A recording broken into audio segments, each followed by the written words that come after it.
Он не был широко известен, даже когда находился на пике своего могущества. Он всегда предпочитал оставаться в тени. Но именно ему в самые страшные годы войны поручали сверхсложные секретные задания. И он успешно с ними справлялся. Он отвечал за советскую контрразведку, создал легендарный СМЕРШ и стал первым в СССР министром государственной безопасности.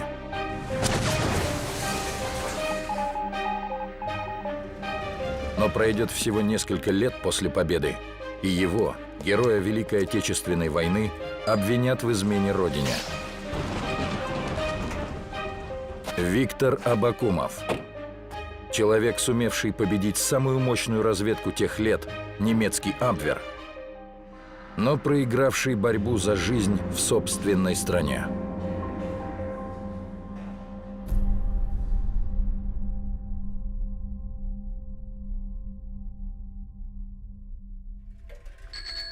Шел 1921 год. Все завидовали согласию, царствующему между надменным. Пока другие студенты старательно выводили буквы во время занятий в училище, 13-летний Витя Абакумов смотрел в окно. Он представлял, как скоро станет бойцом Красной Армии. Тем же вечером Виктор отправился в штаб 2-й Московской бригады частей особого назначения и был принят на службу санитаром. Так, будущий глава одной из самых мощных силовых структур в мире начинал свою службу.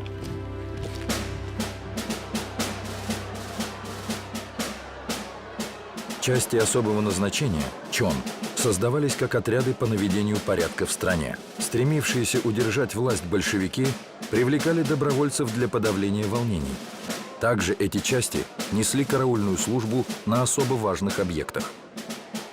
К маю 1922 года гражданская война начала стихать, однако отдельные очаги напряженности сохранялись.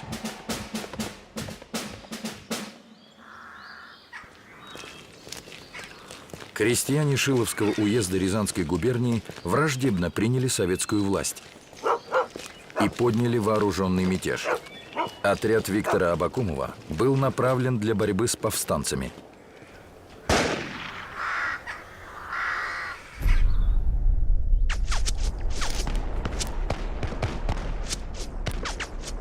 Мятежников окружили на болотах, и после короткой перестрелки они были вынуждены сложить оружие. В этой операции погибло более 20 крестьян. Несколько бойцов ЧОНа были ранены. Виктор оказывал первую помощь своим товарищам, но одного из них спасти не удалось. Здесь Абакумов впервые увидел настоящий бой и узнал, что такое смерть. В 1923 году части особого назначения расформировали, и Виктор Абакумов оказался безработным. За 4 года он сменил несколько профессий. В 27-м вступил в комсомол, а в 30-м в партию. Спустя еще 2 года его, как проверенного коммуниста, рекомендуют для работы в ОГПУ. И в 24 года он начинает службу в органах государственной безопасности. ОГПУ – Объединенное государственное политическое управление. Советская спецслужба, созданная для борьбы с контрреволюцией, шпионажем и бандитизмом. Преобразована из ГПУ в 1923 году. В 1934 году ОГПУ вошло в состав НКВД СССР.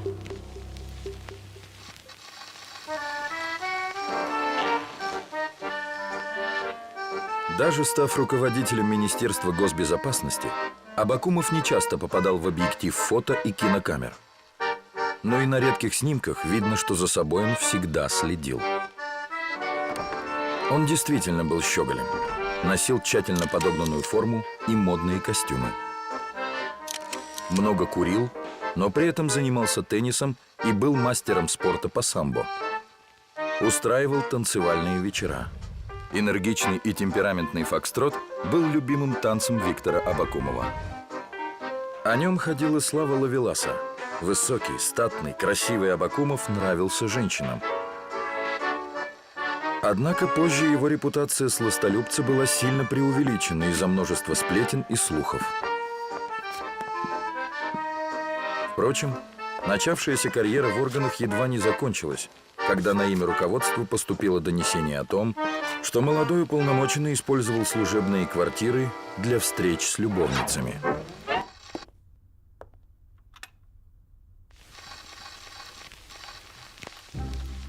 Вызванный для объяснения Абакумов признался, что порой вербовал женщин не в служебных, а в личных целях. Он был исключен из партии с формулировкой за нежелание ликвидировать политическую безграмотность. Дело шло к тому, что его просто вышвырнут из управления. Из аттестации уполномоченного первого отдела экономического управления ОГПУ Виктора Абакумова, 1934 год. Порывист, быстро делает выводы, подчас необоснованные. Иногда мало обдумывает последствия. В следственных делах не участвовал. Дисциплинирован. Требуется руководство воспитательного характера.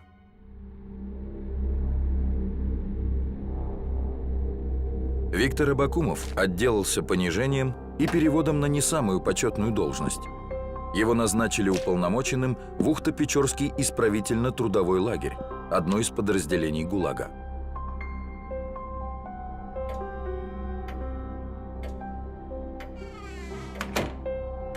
В 1935 году Абакумова вернули в Москву. До апреля 1937 года он работал в НКВД оперуполномоченным и дослужился до должности помощника начальника Главного управления государственной безопасности. НКВД – Народный комиссариат внутренних дел СССР. В сфере ответственности НКВД находились паспортная система, коммунальное хозяйство, строительство и другие отрасли промышленности. Однако в историю НКВД вошел главным образом как силовое ведомство, занимавшееся вопросами государственной безопасности.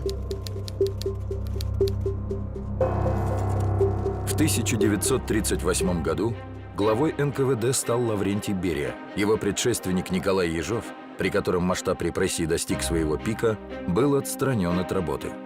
Период большого террора или ежовщины закончился. Порядки в ведомстве начали меняться. Многие дела пересматривались. Некоторых осужденных выпускали на свободу. На руководящие должности НКВД выдвигали кадры, не запятнанные ежовскими чистками. И молодой Абакумов оказался как нельзя к месту.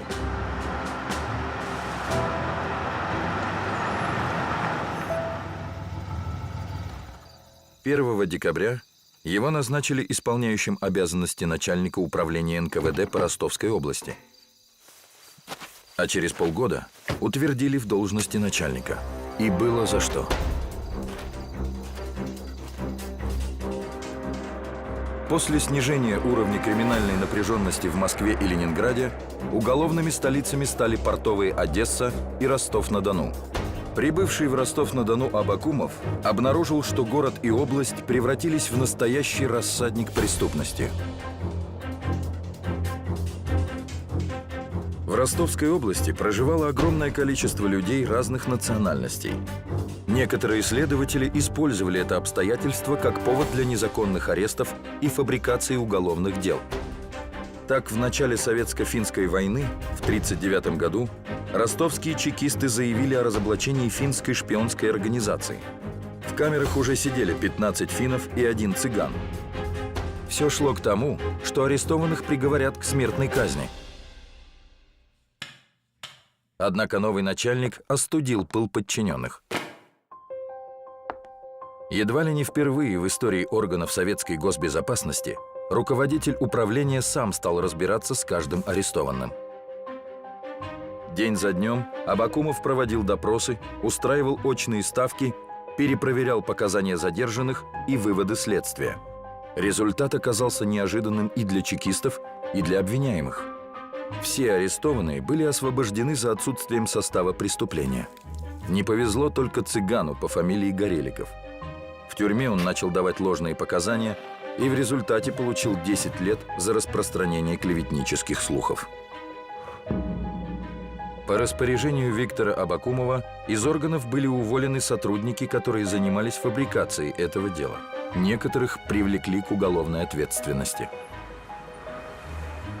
За плечами у Виктора Абакумова было всего 4 класса училища. Однако, если существует талант контрразведчика-исследователя, то он обладал им в полной мере. Да и руководителем, как покажет время, Абакумов оказался превосходным. Он всегда лично вникал во все подробности порученного дела и был прекрасным аналитиком.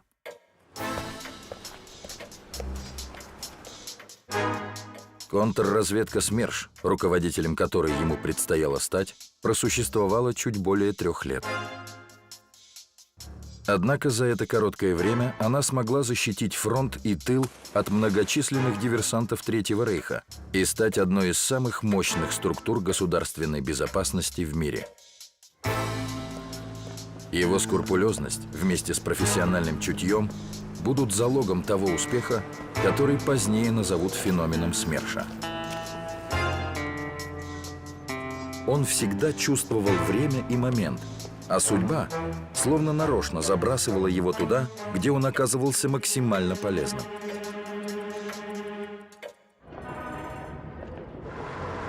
Когда 25 ноября 1938 года Лаврентий Берия был назначен наркомом внутренних дел СССР, он принял наркомат в разгромленном состоянии.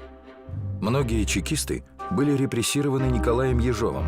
Теперь Берия увольнял из органов людей, работавших при Ежове.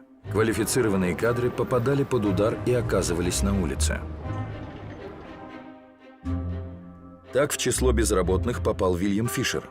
В годы Великой Отечественной войны ему предстоит организовывать диверсионные группы и партизанские отряды в немецком тылу, участвовать в знаменитых операциях «Монастырь» и «Березино», а позднее стать легендой советской разведки под именем Рудольф Абель. А в 1938 году, после увольнения, Фишер работал в Москве водителем троллейбуса. Перед войной многие из тех, кто был уволен ранее, вернутся в органы разведки. А пока новое руководство НКВД остро нуждалось в надежных и компетентных кадрах. Работу Виктора Абакумова в Ростове-на-Дону оценили. Берия даже ставил его в пример другим сотрудникам.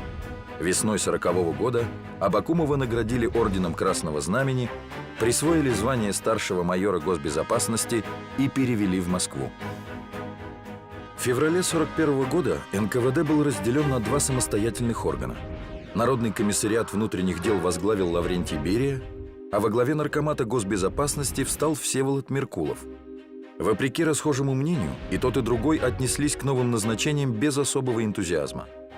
Оба ранее занимались вопросами экономики и полагали, что там принесли бы больше пользы. В отличие от них, Абакумов считал свою работу не просто важной и ответственной, но оставался классическим сотрудником служб правопорядка и контрразведки. Приближалась война. В том, что рано или поздно она начнется, почти никто не сомневался. Однако страна к войне готова не была. Не закончилось перевооружение танковых войск, не хватало самолетов новых типов, не была готова к войне и контрразведка. Никто не представлял, с какими вызовами столкнется вскоре Советский Союз, его армия и органы безопасности.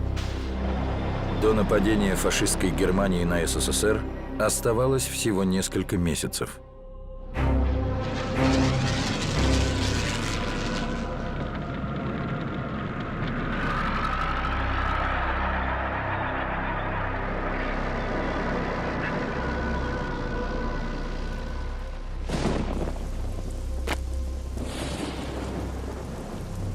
В июле 1941 года комиссар госбезопасности 3-го ранга Виктор Абакумов стал начальником управления особых отделов НКВД СССР.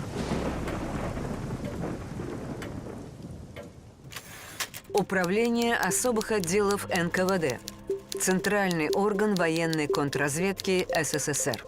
Особый отдел – подразделение, занимавшееся поиском и разоблачением шпионов, изменников и диверсантов в тылу и действующих воинских частях. Летом 1941 года немецкие войска уже шли по Белоруссии и Украине, продвигаясь к Москве. Красная армия отступала. Десятки тысяч солдат оказались в немецком плену. Те, кому удалось избежать плена, выходили из немецкого окружения без единого документа при себе. В частях Красной армии начиналась паника. С каждым днем росло количество дезертиров. А кроме того, немцы сотнями забрасывали шпионов, диверсантов и провокаторов в советский тыл. Противник наступал.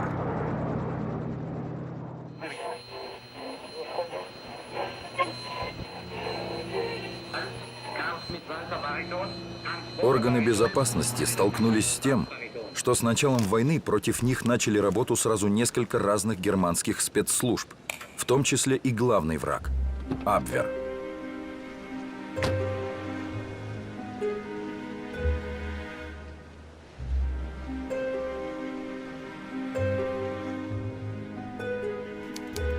Абвер – военная разведка и контрразведка Германии в 1919-1944 годах. Ее возглавляли профессиональные немецкие разведчики, в частности, адмирал Вильгельм Канарис. Затем во главе ее подразделений стал бригаденфюрер СС Вальтер Шелленберг. Переодевшись в красноармейскую форму, агенты Абвера прорывались в тыл на автомобилях, высаживались на парашютах и выдавали себя за попавших в окружение солдат. До войны кадры немецкой разведки для работы в СССР набирались из русских и русскоговорящих, проживавших за границей. Эти люди редко имели представление о реалиях советской жизни, и их разоблачали при первой же проверке.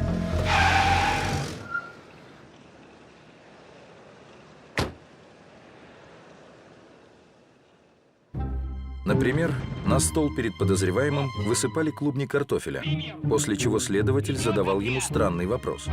«Где командир?». Каждый житель СССР не раз смотрел легендарный фильм «Чапаев», и ответ знал даже школьник. Впереди, на лихом коне. Иностранец, не видевший советского кино, терялся и попросту не мог ответить. И открыл орудийный огонь. Однако уже в первые дни войны немецкие спецслужбы создали ряд разведшкол, которые готовили агентов из советских военнопленных. Они прекрасно знали особенности быта и культуры Советского Союза. Перед военной контрразведкой стояло множество сложнейших задач, и от того, смогут ли сотрудники особых отделов решить их, во многом зависел исход войны.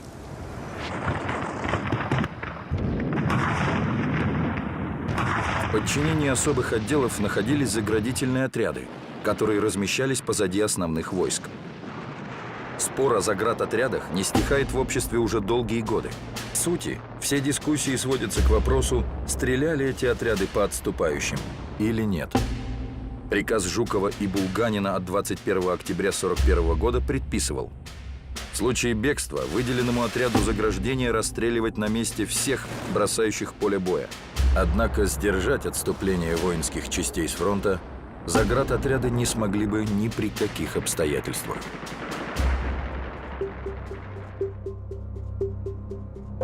Заградотряд при особом отделе дивизии не превышал одного взвода.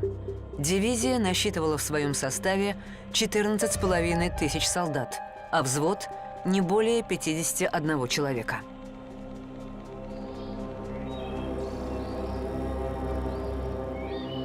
Основной задачей заградительной службы было возвращение в строй солдат, отбившихся от своих частей, поимка шпионов, диверсантов и дезертиров. Эти подразделения действовали на линии фронта и в прифронтовой полосе, где устанавливались контрольно-пропускные пункты и выставлялись патрули. Лишь в качестве крайней меры применялся внесудебный расстрел дезертиров и паникеров. Случалось, что в отчаянной обстановке боя под расстрел попадали бойцы, которые просто растерялись или поддались панике. В первые 4 месяца войны заградотрядами было задержано более 657 тысяч солдат, отставших от своих частей, либо самовольно оставивших фронт. Из них более 632 тысяч возвращено в действующие воинские части. Арестовано более 25 тысяч человек, 4% всех задержанных военнослужащих. К расстрелу приговорено 10 201 человек, то есть 1,5% задержанных. В апреле 1942 года в шпионаже и предательстве едва не обвинили самого Виктора Абакумова. Выяснилось, что при эвакуации Смоленска сотрудники НКВД оставили нетронутым областной архив. Там находились секретные постановления, протоколы партийных собраний и многие другие закрытые сведения. Многотомная советская документация в целости досталась немцам. Абакумов, уверенный, что из города вывезены все ценности, уже доложил Сталину об успешном выполнении задания. Когда оказалось, что дело обстоит иначе, Сталин задал ему вопрос. Что вы чувствуете, когда ваши подчиненные вам врут? Даже спустя много лет Абакумов вспоминал об этом разговоре с дрожью в руках. Несмотря на допущенные ошибки, работа контрразведки налаживалась. Сотрудники управления особых отделов ликвидировали группу немецких агентов, заброшенных в советский тыл, с заданием уничтожить командование Западного и Калининского фронтов. Их главной целью были генералы Жуков и Конев. Шел октябрь 1942 года. Однажды ночью Абакумова разбудил адъютант. С Волховского фронта пришло донесение, что там добровольно сдалась в плен немецкая разведгруппа. Абакумов тут же вылетел в Новгородскую область для встречи с задержанными. Разведчик и два радиста представились бывшими командирами Красной армии. Они утверждали, что на сотрудничество с немцами согласились только из-за появившейся возможности как можно скорее вернуться к своим. Начались проверки. Как и прежде, проявилась способность Абакумова видеть человека насквозь. Он решил, что этим людям можно доверять. Интуиция не подвела его и на этот раз. Вскоре Виктор Абакумов предложил командованию начать так называемую радиоигру. Через сдавшихся радистов установить связь с радиоцентром Абвера и передавать ложную информацию. С развитием средств связи разведка начала активно использовать такой метод дезинформации противника, как передача ему ложных сведений по радиоканалам. При этом требовалась полная уверенность в том, что агент согласен сотрудничать. В противном случае радист всегда мог отправить в эфир сигнал, сообщавший о его провале.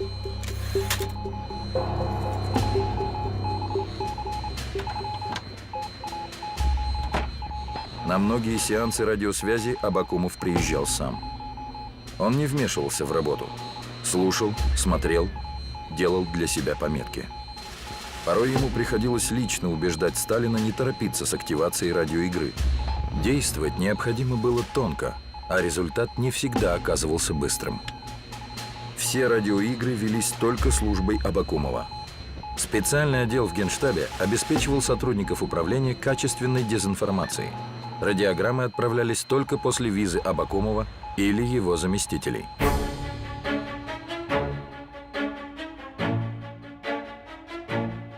Радиоигра на Волховском фронте продолжалась 3 месяца. Самый ответственный этап наступил накануне операции по прорыву блокады Ленинграда под кодовым названием «Искра».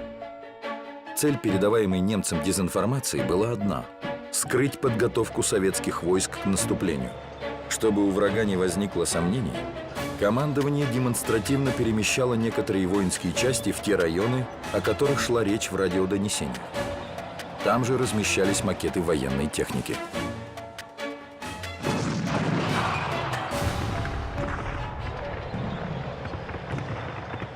12 января 1943 года артиллерийской канонадой началось долгожданное наступление под Ленинградом. Из воспоминаний маршала Жукова. Никто не мог поручиться, что сведения об Искре не просочились к неприятелю. Но когда операция началась, нам стало ясно, что враг не знает, какими силами мы располагаем, и что время нанесения нашего мощного удара оказалось для него неожиданным. В тылу население информировали о возможном появлении немецких диверсантов. Сегодня к антишпионской пропаганде в СССР порой относятся с изрядной долей иронии. Но в годы войны бдительность простых граждан спасала человеческие жизни, сохраняла мосты, склады боеприпасов и продовольствия.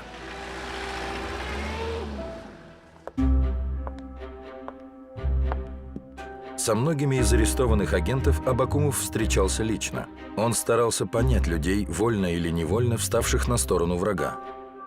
Допрашивал, выслушивал, убеждал вновь присоединиться к Красной армии. Доверял одним, других перепроверял, а порой и запугивал. Беспощадная война, развязанная нацистами, диктовала свои методы. Абакумов не боялся смелых нетрадиционных шагов. Агентов, явившихся с повинной, он освобождал от уголовного наказания. Многие критиковали такой подход, но эффективность работы контрразведки возросла моментально. С мая 42 по май 43 года сотрудники особых отделов захватили 243 немецкие радиостанции. 80 из них в дальнейшем использовались для дезинформации противника.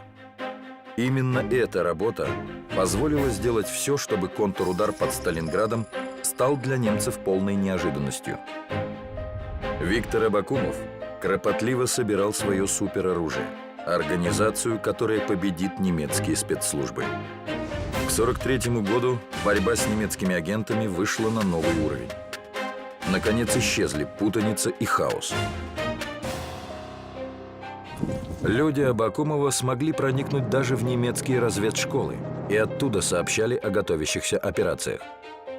Советская контрразведка переходила от обороны к наступлению.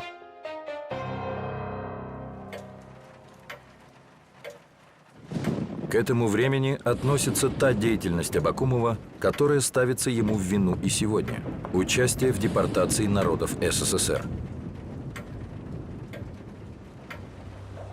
Гражданская война и коллективизация, голод и репрессии вызывали у людей недовольство и ненависть к советской власти. После первых поражений Красной армии многие стали оказывать помощь немецким войскам. Не только солдаты, но и простые граждане.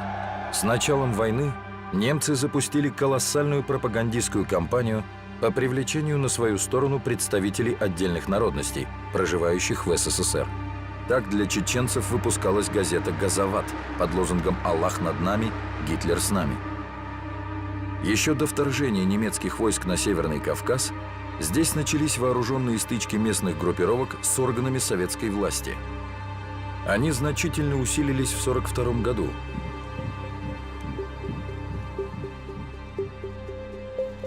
Государственный комитет обороны по инициативе НКВД принял решение о массовом переселении некоторых народов за Урал, в Сибирь и Казахстан. Так перед военной контрразведкой была поставлена несвойственная этой структуре задача. С немцами сотрудничали представители разных национальностей. Среди них были русские, украинцы, белорусы, жители Кавказа и Средней Азии. Но по решению о депортации переселению подлежали не отдельные личности, а целые народы. По разным данным, в годы войны были переселены люди 61 национальности. Они не лишались избирательных прав, сохраняли членство в партии, звания и должности. Однако они теряли личное имущество, жилье, право жить на родной земле и нередко саму жизнь. Аналогичные мероприятия провели американцы после нападения Японии на Пёрл-Харбор в декабре 1941 года. Все лица японской национальности, проживавшие в США, независимо от пола, возраста и социального положения, были переселены с западного побережья в резервации на востоке и в центре страны. Депортации народов в СССР, продиктованные военными условиями, нанесли значительный ущерб населению страны, культурным традициям народов и отношениям между ними. Абакумов принимал участие в депортации народов Северного Кавказа. Здесь дело доходило и до вооруженных столкновений. Во время операции по выселению чеченцев и ингушей погибло 780 и было арестовано более 2000 человек. При этом было изъято более 20 тысяч единиц огнестрельного оружия, в том числе винтовки, автоматы и пулеметы. В апреле 1943 года было решено преобразовать управление особых отделов. На совещании у Сталина встал вопрос, какое название дать новой структуре.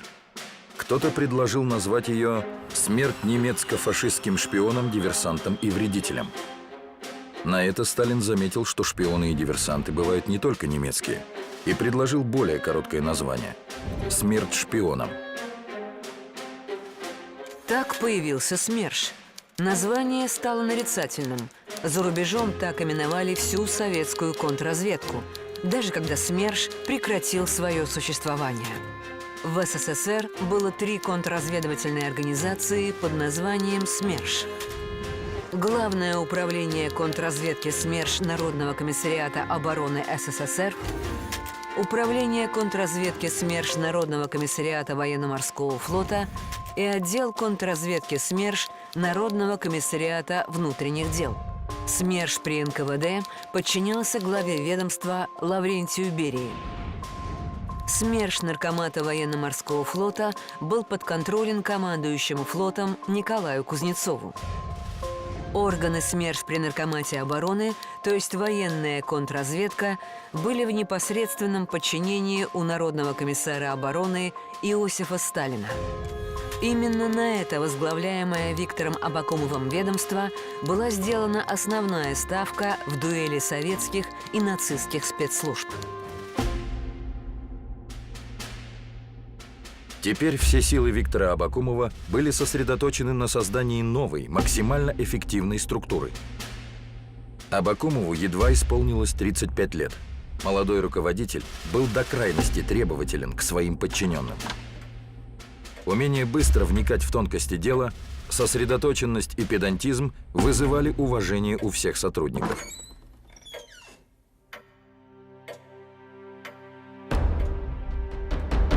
Заслуженным генералам, которые были старше Абакумова, нередко приходилось вытягиваться в струнку и отвечать за промахи, допущенные в работе. Из воспоминаний полковника Чернова. Виктор Семенович хоть и был молодой, а пользовался большим авторитетом. Основное внимание он уделял разыскной работе, знал ее хорошо и велась она активно. Послаблений никому не давал. Рисковат – это да, а вот чванства за ним не замечалось. Если случалось обидеть кого-то, он потом вызывал к себе в кабинет и отрабатывал назад. Примечательно, что у многих ветеранов СМЕРШа есть своя история о том, как Абакумов позаботился о них или их семьях. Генерал армии, герой Советского Союза Ивашутин вспоминал: «Являюсь к Абакумову, как положено у военнослужащих, докладываю о прибытии и жду, что он скажет. Абакумов начал неторопливо расспрашивать о положении на нашем фронте, о работе особого отдела армии и мельком поинтересовался, большая ли у меня семья. «Не знаю», — ответил я. «Мои близкие пропали без вести при эвакуации». Абакумов пообещал навести справки, а сутки спустя вызвал в кабинет, чтобы сообщить, что моя семья в Ташкенте. Я обрадовался, а он сухо, без лишних слов, дал мне 72 часа на устройство личных дел и посоветовал не рассусоливать. На центральном аэродроме приготовлен самолет.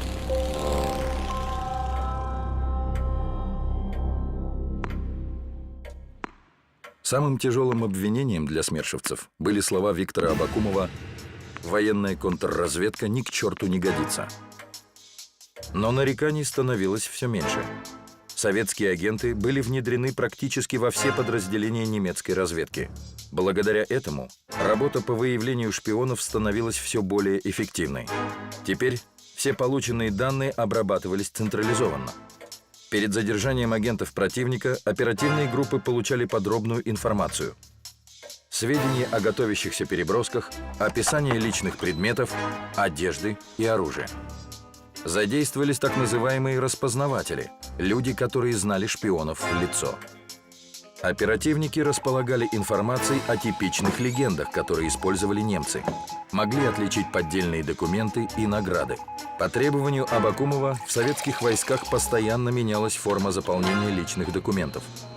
Входили в оборот новые штампы и печати с Специально создавались дефекты шрифтов, обновлялся порядок ношения наград. Немецкая агентура не могла быстро отследить все эти изменения и часто проваливалась на них, как некогда на чапаевской картошке.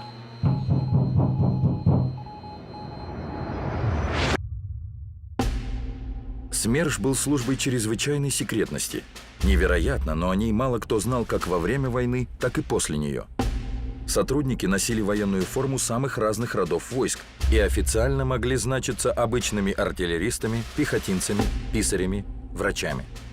У них не было даже удостоверения единого образца, а демонстрировать документ без служебной необходимости запрещалось. Вооружались смершевцы так, как им было удобно. Офицер с автоматом всегда вызывал недоумение, а потому популярностью в СМЕРШ пользовались револьверы «Наган», пистолеты ТТ, немецкие «Вальтеры» и «Люгеры», «Беретта М-34» и малогабаритный пистолет «Лигназе». В СМЕРШ набирались только опытные фронтовики, чаще всего после ранений. Все они проходили школу СМЕРШа с крайне насыщенной программой обучения. Такой подход к отбору личного состава был не случайным. Служба в контрразведке была крайне опасна. Так, только во время освобождения Белоруссии в 1944-м без вести пропали 136 и погибли 236 сотрудников СМЕРШа. За июнь-август 1943 года в районе Курска контрразведчики обезвредили 119 агентов и диверсантов, каналы связи которых затем использовали для дезинформации немецкой армии. В результате советское контрнаступление на Курской дуге стало для немцев полной неожиданностью, о чем свидетельствовали и немецкие документы. Всего за год в органы и школы Абвера внедрились 75 советских разведчиков.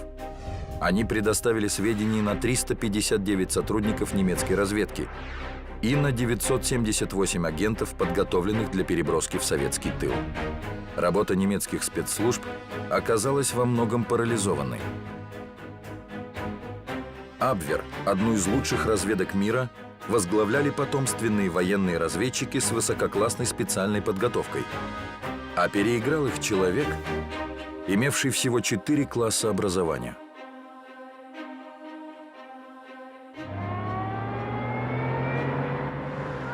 По реалиям того времени вражеской агентурой считались не только те, кто служил с оружием в руках, но и советские граждане, которые работали в оккупационных структурах. В освобожденных районах СМЕРШ выявлял лиц, активно сотрудничавших с гитлеровцами, бургомистров, полицаев, редакторов фашистских газет. Однажды на совещании Абакумов заявил буквально следующее: «Полицейские и каратели из числа советских граждан хуже немецких фашистов. Этих негодяев следует выявлять и давить без всякой жалости, поскольку фактом своего гнусного предательства они поставили себя вне закона».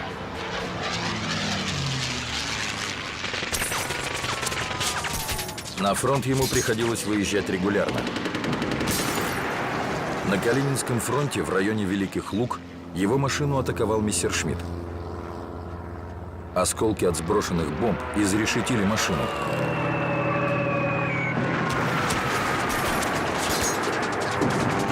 Но никто из пассажиров не пострадал. За вклад в победу Виктор Абакумов был награжден орденами Суворова I и II степени, орденом Кутузова I степени, орденами Красного Знамени, Красной Звезды и 6 медалями. Он стал членом комиссии по подготовке обвинительных материалов на Международном военном трибунале по делу главных немецких военных преступников. Именно служба Абакумова занималась розыском и задержанием всех лидеров коллаборационистского движения, включая генералов Власова, Шкуро, атамана Семенова и других. Коллаборационизм – военное, политическое и экономическое сотрудничество с врагом в его интересах и в ущерб своему государству. Термин появился в 1940 году. Изначально коллаборационистами называли граждан Франции, оказывающих поддержку немецким оккупантам. В уголовном законодательстве большинства стран мира факт коллаборационизма квалифицируется как измена Родине.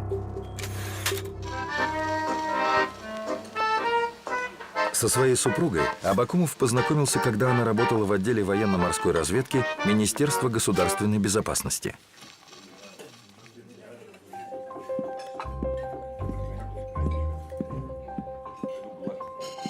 В самую красивую женщину своего ведомства министр влюбился с первого взгляда. Антонина Смирнова была младше мужа на 12 лет. В 1951 году у них родился сын Игорь. Антонина была дочерью артиста Николая Смирнова, который под псевдонимом Арнальдо выступал с сеансами гипноза, в том числе массового. По одной из версий, именно его представления подсказали Михаилу Булгакову идею эпизода выступления Воланда в московском варьете в романе «Мастер и Маргарита». В 1946 году народные комиссариаты СССР были преобразованы в министерства. 7 мая 1946-го Виктор Абакумов был назначен на должность министра государственной безопасности СССР, а СМЕРШ вошел в состав МГБ в качестве третьего управления. В эти годы Абакумов возглавлял борьбу против националистического подполья в западных областях Украины, Белоруссии и Прибалтийских республиках. Только на территории нынешней Ивано-Франковской области Украины было разгромлено 184 подпольных организаций и 96 групп, входивших в Организацию украинских националистов – ОУН. Обезврежено более 10 тысяч бойцов Украинской повстанческой армии – УПА. Задержан 571 человек из числа руководящего состава ОУН и УПА. УПА – вооруженное крыло Организации украинских националистов. В формировании армии большую роль сыграли немцы, а также украинские коллаборационисты. УПА действовала в тылах советской армии, занималась диверсиями и террором, в том числе против мирного населения. Примечательно, что Абакумов был одним из инициаторов легализации украинского националистического движения. В 1944 году советское руководство приняло решение о переговорах с руководством ОУН. Советская сторона понимала, что дальнейшее противостояние приведет ко многим жертвам. В обмен на гарантию безопасности членам националистической организации предлагали сдать оружие.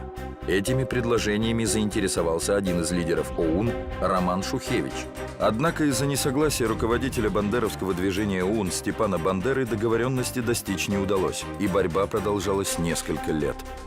В 1948 году Министерство госбезопасности приступило к ликвидации советских еврейских организаций, прежде всего Еврейского антифашистского комитета – ЕАК. Еврейский антифашистский комитет – общественная организация СССР, сформированная в 1942 году при Софинформбюро для пропагандистских целей за рубежом. Членами ЕАК стали представители советской интеллигенции – писатель Илья Эренбург, поэт Самуил Маршак, режиссер Сергей Эйзенштейн, музыканты Эмиль Гиллельс и Давид Ойстрах. Председателем комитета являлся актер и главный режиссер Московского государственного еврейского театра Соломон Михоэлс. Дело еврейских организаций было отчасти связано с «Черной книгой», которую подготовил Еврейский антифашистский комитет. Она включала в себя многочисленные свидетельства о преступлениях нацистов против еврейского народа. Книга содержала и имена пособников гитлеровцев самых разных национальностей. В СССР книгу не опубликовали. По мнению ряда экспертов, она создавала недостаточно полное представление о событиях войны, да еще и бросала тень на другие народы страны. В ней было слишком много эпизодов участия коллаборационистов в казнях евреев, что в условиях советского интернационализма считалось недопустимым. После отказа в публикации книги комитет передал ее для издания за рубежом, что вызвало предсказуемое недовольство руководства страны. В условиях начинающейся холодной войны этот шаг расценивался как предательство. Деятельность еврейского комитета рассматривалась как враждебная и из-за его тесных связей с государством Израиль. В результате многие члены комитета были арестованы и расстреляны по приговору суда.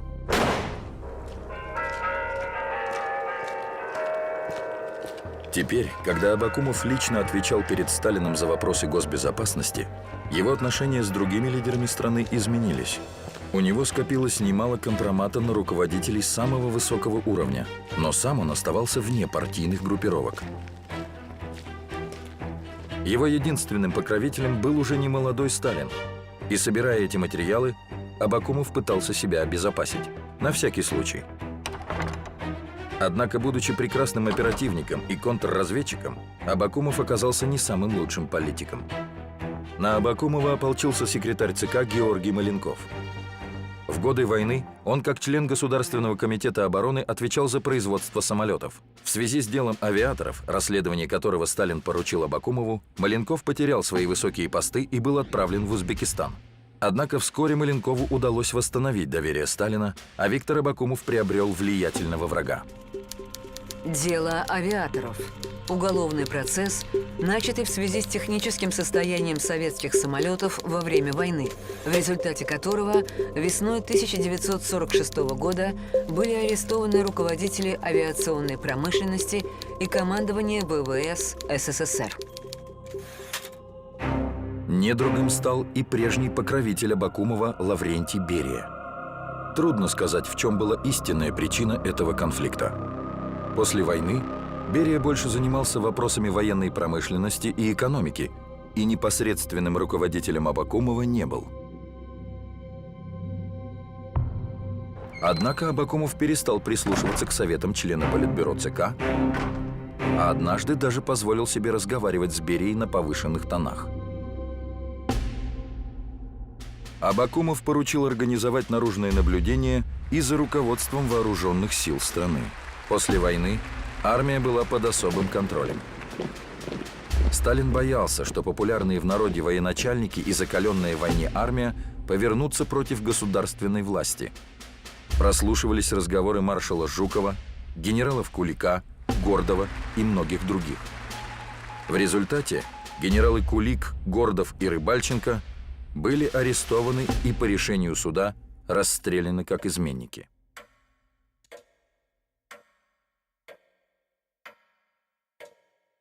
«4 июля 1951 года Абакумова неожиданно отстранили от работы. На следующий день его вызвали в прокуратуру.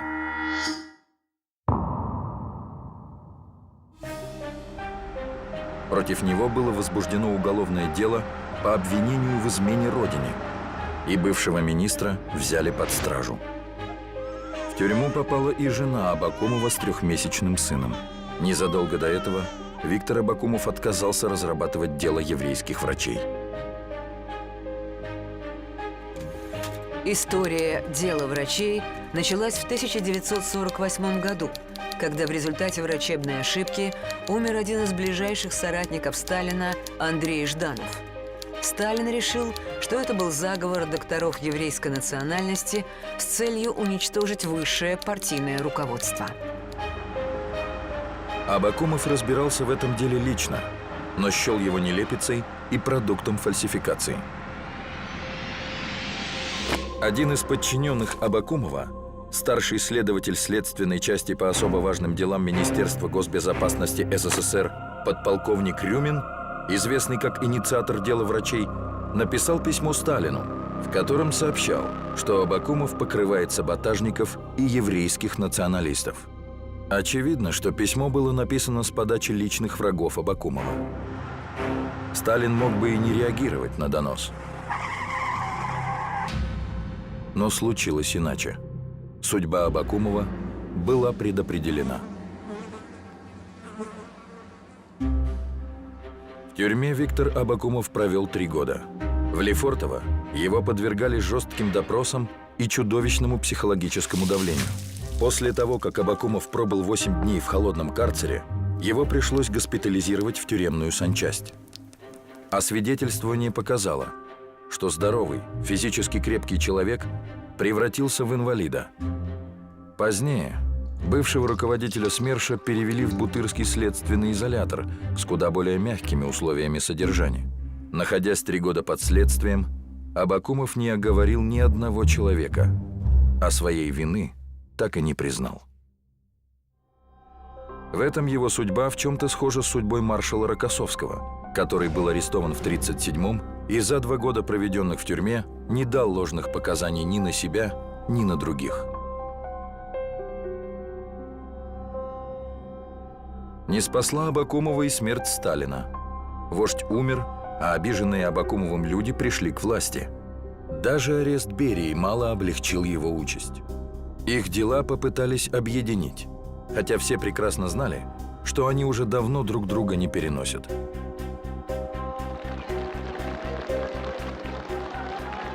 «14 декабря 1954 года в Ленинградском доме офицеров началось судебное заседание выездной сессии военной коллегии Верховного суда СССР. Председательствовал прокурор Руденко, тот самый, который представлял СССР на Нюрнбергском трибунале. Абакумов отказался от адвоката. Когда суд предоставил ему слово, он заявил: «Виновным себя не признаю. Это дело провокационное, оно сфабриковано Берией. Сталин отдавал приказы, я их исполнял». Но обладатель досье на всю правящую верхушку живым был никому не нужен, особенно пришедшему тогда к власти тандему Маленков-Хрущев. Неумолимый закон, по которому революция пожирает своих детей, сработал и здесь. Под репрессии по ложному обвинению попал один из руководителей репрессивного аппарата сталинской эпохи. Суд длился менее недели. Виктора Абакумова приговорили к высшей мере наказания. Он был расстрелян 19 декабря 1954 года. Его последними словами стали «Я все напишу в Политбюро». Выстрел оборвал слово «Политбюро» наполовине.